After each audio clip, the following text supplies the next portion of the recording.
Hello friend, এই দেখো আমরা আজকে মাঠে যাচ্ছি অনেকদিন পর। বুঝেছো? কি করতে বলো তো? ভিডিও করতে। তোমরা তো সবাই জানো আমাদের এটাই কাজ, ঘুরে ঘুরে এদিক ওদিক গিয়ে ভিডিও করা। তাই আমরা যাচ্ছি, আজকে রোদ থাকতে চলে এসছি। ওই দেখো সূর্য মামা এখনো উঠে আছে, বুঝেছো? রোদ থাকতে ভিডিও করলে না ভিডিও কোয়ালিটি গুলো দারুণ হয়, তাই রোদ থাকতে আজকে চলে এসছি। তা মাঠে কি হয়েছে আজকে সেটা তোমাদের দেখাবো। শীতকাল, বুঝতেই পারছো যে ওই দেখো মাঠে কি থাকতে পারে, তা তোমাদের সেটাই দেখাবো। দেখো আমার ননদের মেয়ে আর ওইদিকে আমার ননদা। কি হয়েছে বলো তো? মাঠে এই সময় কি লাগায় মাঠে বলো, যেটা দারুণ লাগে দেখতে?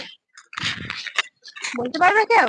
তা সেটাই তোমাদের সাথে শেয়ার করবো। হ্যাঁ, যে মাঠে কি লাগিয়েছে, আর যেটা আশা করি সবার খুব ভালো লাগে। সেটা আমার একার না, সবার খুব ভালো লাগে সেই জায়গাটায় ভিডিও করতে, সেই জায়গায় ছবি তুলতে সবার ভালো লাগে। তা আসো সেটা তোমাদের দেখাচ্ছি। দেখো মাঠে চলে এসেছি, দেখো তো চারিদিকে ওই দেখো ফাঁকা ফাঁকা ফাঁকা, কিন্তু যে সূর্য মামা এখনো উঠে আছে, দেখতে পাচ্ছ?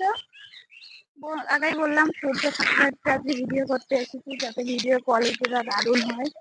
তো ওই যে হলুদ হলুদ ওখানে কি দেখতে পাচ্ছ?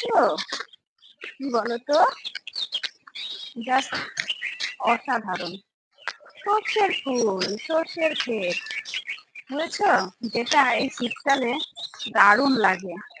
এই সর্ষের ক্ষেতে ভিডিও করতে বা সর্ষের ক্ষেতে ফটো তুলতে খুব সুন্দর লাগে, তাই না? তোমাদের কার কার ভালো লাগে অবশ্যই জানিও। আমার তো খুব ভালো লাগে।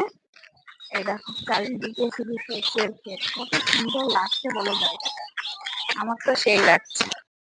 এই দেখো চলে এসছি সর্ষের ক্ষেতে।